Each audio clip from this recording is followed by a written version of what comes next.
Bugünkü dastavkemiz Yengibazar tüməni Bozqalağa boladı. Bir də ustalarımız isə tutuşurlar. Yəni kat yoluna dastavka etib yatırman. Kat yolu moronu tünikəsi, azraq turba. Şundan dastavka etib yatırman.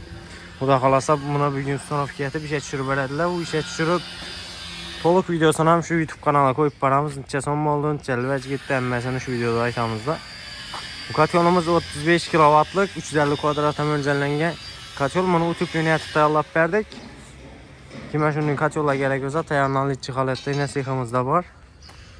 30 kW'lık, 35 kW'lık, 22 kW'lık, 15 kW'lık kat yolla tayar naliçi xaletdə durdu. Kime gerek olsa benim ağal pesleyen ömürleri arkadaş çıksanız da boladı.